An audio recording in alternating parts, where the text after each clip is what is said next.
हमारे पूज्य पांडुरंग दादा कहते थे, भक्ति इज अ सोशल फोर्स। भक्ति एक सामाजिक शक्ति भी है। आप ये मत समझो, कई लोग इतने थोड़े दो क्या किताब पढ़ लिए, एक दो डिग्री हासिल कर ली और कहते हैं ये सब बेकार है। सुपरस्टिशन की बात करते हैं वे, होए भगवान भगवान नहीं है, इतने मंदिर बनाते हो, इतना ये करते हो, कितना खर्चा करते हो, अस्पताल बनाओ अस्पताल बनाओ। कई लोग तो ये भी कहते हैं अयोध्या में राम मंदिर की कोई आवश्यकता नहीं, ये हिंदू मुसलमान का झगड़ा छोड़ो, अयोध्या में वहां अस्पताल बना दो। क्या तू दो किताब पढ़ लिया और इतना उछला तू? हनुमान छलांग लगाई तूने, वहां अस्पताल बना दो। तू मांदो पढ़ पहला। अस्पताल की जरूरत है, विद्यालयों की आवश्यकता है निश्चित रूप से, लेकिन मैंने जैसा कहा कि राष्ट्र कोई एक भूमि के जमीन के टुकड़े का नाम नहीं है। राष्ट्र कहते हैं वहां की परंपरा को, वहां के इतिहास को। साहब, इतिहास है कि राम की जन्मभूमि है वो, जहां राम प्रकट हुए, और इतिहास गवाह है जब वो पुराना ढांचा धराशायी नहीं हुआ था तब भी मैं वहां गया था, जाता था दर्शन के लिए। आप में से कई लोग गए होंगे।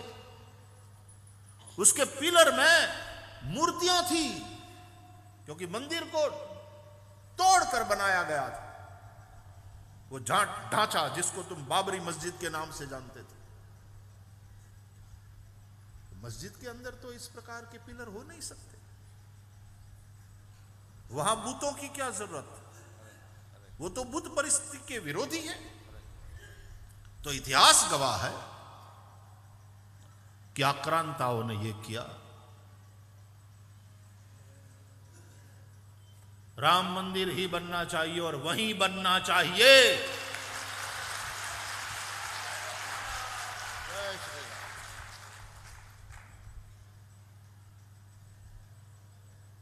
This is final. No compromise with that.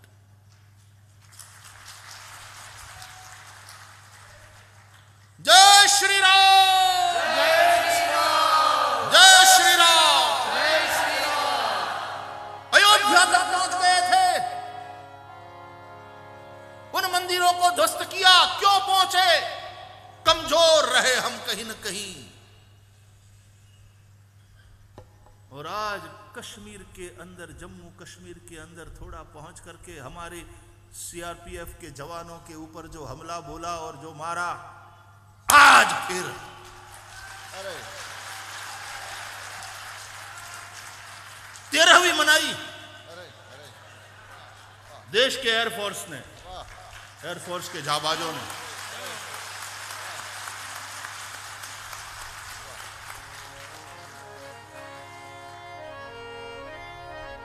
वहां गए बगैर वहां जाकर मारा,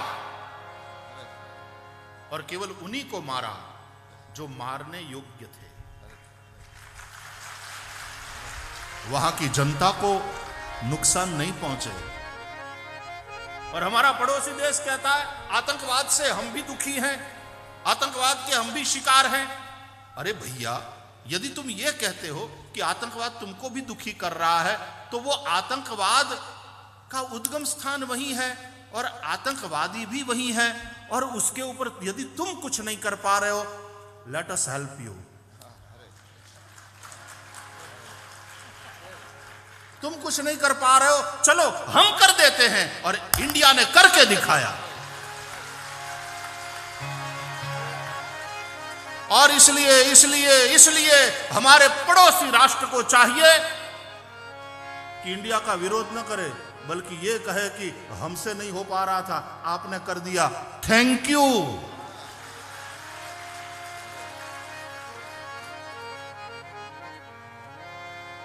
हम दोनों भाई भाई, आओ टेबल पर बैठे, संवाद करें, बात करें।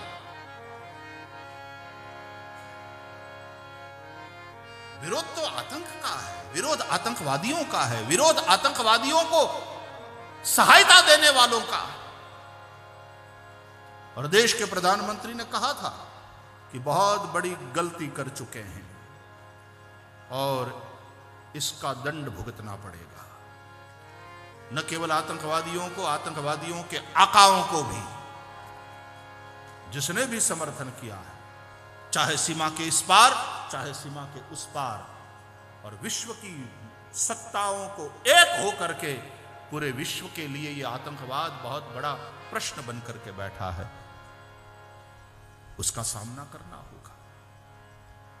दो प्रकार से सामना, केवल शस्त्र से भी नहीं होगा।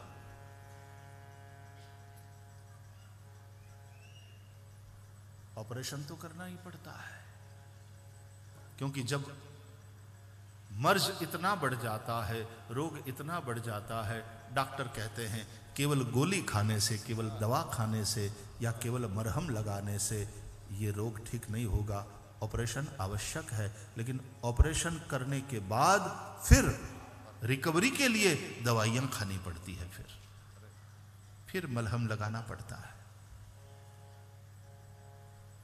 ऑपरेशन कर दिया, कितना चलेगा पता नहीं, मेजर ऑपरेशन भी हो सकता, लेकिन फिर ये देश है, ऑपरेशन हो जाए उसके बाद फिर मरहम लगाना भी हम जानते हैं। आखिर इंसान, क्योंकि भारत ने इंसानों की और इंसानियत की इज्जत करी है, महिमा करी है, मानवता की महिमा करी है हमने। ये यहां के ऋषियों की, हमारे पुरखों की विचारधारा है, वसुधैव कुटुंबकम यत्र भवति विश्वम एक नीडम, जहां यह संपूर्ण विश्व एक नीड, एक घरौंदे की तरह है, और एक घरौंदे में एक परिवार। यह विश्व एक घरौंदा है और विश्व में जितने भी मानव है हम एक परिवार के, वसुधैव कुटुंबकम। तो शस्त्र की भी जरूरत पड़ेगी। ऑपरेशन जब करना पड़ता है, करना ही पड़ता है। क्यों? आदमी को बचाने के लिए, विश्व को बचाने के लिए। राम ने भी पहले संवाद किया, अंगद को भेजा विष्टि के लिए। जब संवाद से बात नहीं बनी, माना ही नहीं Ravan. And you cannot convince them, those who don't want to be convinced. तुम उसे नहीं समझा सकते जो समझना ही नहीं चाहते। समझने की तैयारी हो और यदि यह कहे कि भैया आप मुझे समझाओ, यदि बात मेरे दिमाग में बैठेगी तो हम स्वीकार करेंगे।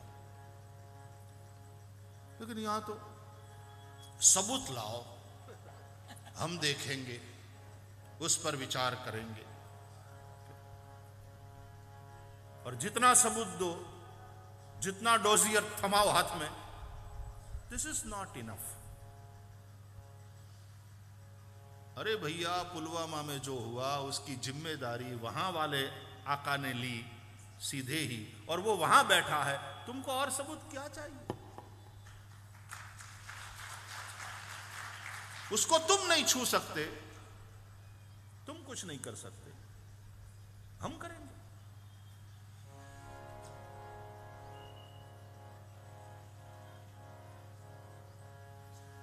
बिल्कुल विचार पूर्वक कि आम नागरिक को कोई समस्या नहीं होनी चाहिए, कोई आम नागरिक जितना हो सके मरना नहीं चाहिए। युद्ध में तो मरते हैं, आम भी, निर्दोष भी मरते हैं, लेकिन निर्दोषों को मारने की भावना भारतीयों की नहीं है। वो तो वो है आतंकी जो निर्दोषों को सोए हुए के ऊपर गोलियों की बौछार, जो मुंबई में हमला हुआ, क्या कायराना हरकत। जो निर्दोष है, निहत्थे हैं, कोई सोए हैं, उनको मारना यह कौन सी बहादुरी है? यह तो कायरों का काम है, यह नपुंसकों का काम है। और बेवकूफी की सीमा तो यह है कि ऐसी कायराना हरकत करने वालों को मर गए तो हूर मिलेगी, और वो भी 72। क्या ब्रेन वॉश किया जाता है। यहां एक भी नहीं मिली, बोले वहां तुझको 72 मिलेगी, तो वहां जाके भी तुझको यही करना है। अरे बंदगी कर बंदे, बंदगी कर उस ईश्वर की, खुदा की। सब में उसका नूर समाया है। तो फिर अध्यात्म वाला मरहम केवल शस्त्र से काम तो करना पड़ेगा, ऑपरेशन करना पड़ेगा, लेकिन फिर शास्त्र की भूमिका भी आती है। राम ने शस्त्र और शास्त्र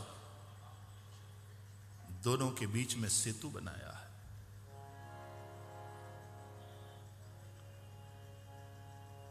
तो हम कहां पड़ोसी को दुश्मन मानते हैं। तत्कालीन प्रधानमंत्री अटल जी ने कहा था, you can not change your neighbours.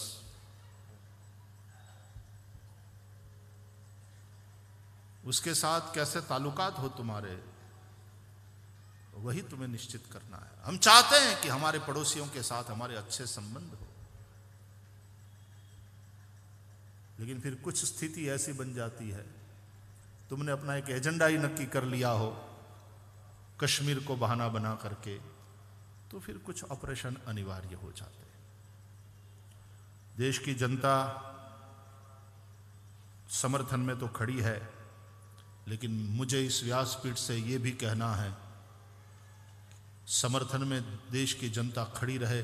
सब जगह प्रसन्नता व्यक्त कर रहे हैं, उत्सव मना रहे हैं, लेकिन सावधान, उन्मादी मत बनना, जागृत रहो। अब और जागृत रहने की आवश्यकता है,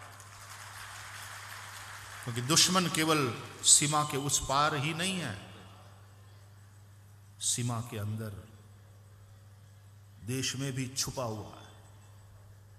इसलिए और सावधान रहो। वास्तविकता यह है कि शांति का समय इस विश्व में कभी रहा ही नहीं।